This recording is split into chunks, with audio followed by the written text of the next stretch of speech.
Hi friends, welcome back. Today we are going to discuss about the last concept of the first chapter real numbers of grade 10 mathematics. So already we have discussed about the beginning concepts, Euclid's division lemma, Euclid's division algorithm, the connection between the numbers and HCF, LCM, etc. So now we are going to the last concept. Now already we have learned the rational number means a number which can be represented in the form p by q, q not equal to 0, and the decimal expansion of a rational number will be either terminating or non-terminating recurring. So we cannot say whether it will be terminating or non-terminating repeating unless and until we divide the numerator by the denominator. Is there any other method to find whether the decimal expansion will be terminating or it will be non-terminating recurring? Yes, we can do that.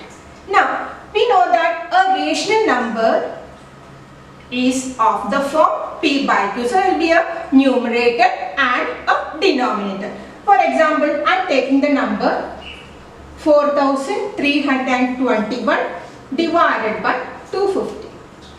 We know that the denominator is not equal to 0. We can represent in the form p by q, q not equal to 0. So it's a rational number. Now the question is whether the decimal representation of this number is terminating or whether it is non-terminating recurring. Now to determine that, we need to factorize the denominator, prime factorization method. So, what are the factors of 250? 250 is equal to, just factorize 2, 125, 5, 25. So, what are the factors of 250? 2 into 5 into 5 into 5. That is 2 to the power 1 into 5 to the power 3. Now, here you can see that the factors are coming as 2's and 5. No other factor. No 3's, no 7's or 11's or 17, nothing. So, if the prime factors of the denominator are either 2's or 5's or a combination of 2 and 5. So you can write it as 2 to the power m into 5 to the power n, where m and n are any whole numbers. Even can be 0 also. So when m is equal to 0, the only factors will be, that means 5 to the power n only, so any number of 5's. Or it can be 5 to the power 0, so only in 2's, any number of 2's, or a combination of these two. In this case, the decimal representation of this rational number will be terminating. So, if the prime factors of the denominator, we have nothing to do with the numerator, whatever it may be. The denominator, if the prime factors are either in 2's or in 5's or a combination of 2 and 5, or we can represent as 2 to the power m into 5 to the power n, where m and n are any two whole numbers, then the decimal representation of this rational number will be terminating. Otherwise, what is meant by otherwise? If any other factor comes, can be 3, can be 7 or 11 or any other prime number is coming, then it will be non-terminating recurring. So we cannot say what is the exact decimal representation, but we can say whether it is terminating or whether it is non-terminating repeating. So again, if the prime factors of the denominator are 2's or 5's or a combination of these two, or if the denominator can be represented in the form 2 to the power m into 5 to the power n, where m and n are whole numbers, then the decimal representation will be terminating. Otherwise, if any other factor, prime factor comes, then it will be non-terminating repeating. Now, one more thing. Now, if it is terminated, then how many decimal places will be there? How do we determine?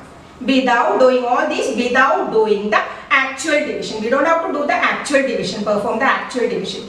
So, now here see, I have taken the denominator as 250. So, we have taken the factors, we got the factors as 2 to the power m, 2 to the power 1 and 5 to the power 3. So, only 2's and 5's. So, the decimal representation of this rational number is terminating. Now, how many decimal places will be there without doing the actual division? So, we can do one thing. Now, this 4, 3, 2, 1 divided by this 250. I am writing it as 2 to the power 1 into 5 to the power 3. Now, make both the exponents or the powers same. So, here 5 to the power 3 and here 2 to the power 1. So, multiply this by 2 to the power 2, both the denominator and the numerator. So, whatever we do with the denominator, we need to do the same with the numerator also. That means we are actually multiplying by 4. Why do we do like this? Because the powers must be same. That means 5 to the power 3, and in order to make the power of 2 as 3, here only 1 is there. So, multiply by 2 to the power 2.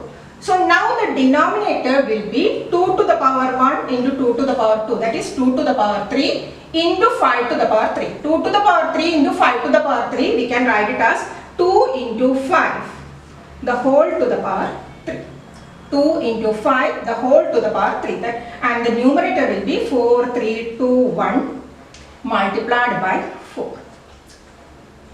Now, that means 4 ones are 4, 4 twos are 8, 12, 7. So, 17,284 divided by 2 5's are 10. 10 to the power 3, 1000. Now, why did we write this in the form? That means, why did we make the power same? Because 2 into 5 is 10.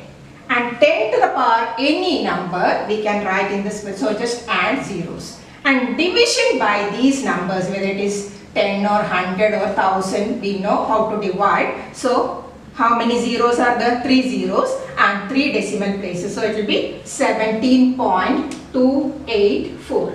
So, the number of decimal places is 3. So, this is the easiest method for division or finding out the exact value or to determine how many decimal places will be there in the expansion.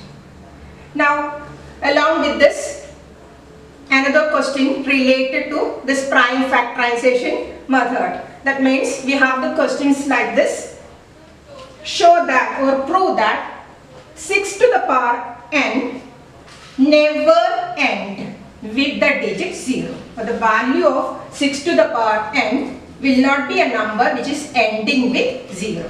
Again, the same concept is coming. A number ending with 0. What is the meaning of a number ending with 0? There must be it must be a multiple of 10. Multiple of 10 means 10 is equal to 2 multiplied by 5. So, 2 and 5 must be there. One pair, 2 and 5. That must be there in the expansion. So, if there is no prime factor pair as 2 and 5, or both 2 and 5 are not present in the prime factorization, it will never end with 0. So, 6 we know what is meant by 6. 2 multiplied by 3 whole to the power n, which is 2 to the power n into 3 to the power n. So, 2 is there but 5 is not there. And in order to get the factor as 10 or to get the number as 10, there must be a 5 also. Then only 2 5's are 10. It will come. So, because 5 is not present here, it will never end with 0. So, any number, it can be 8 to the power n. 8 to the power n means 8 is 2 to the power 3. So, only 2's are coming as the factor, so it will never end with 0. So, this way we can find that, or without knowing what is the value of n, we can predict that whether the expansion will end with 0 or not. So, this is the last concept of the first chapter, that is real numbers. Now in the next video, we will discuss the important questions. Already we have discussed in the previous videos few questions or few examples related to all these concepts. Now the remaining questions and the practical problems and all we will discuss in the next video. So stay tuned. Thank you.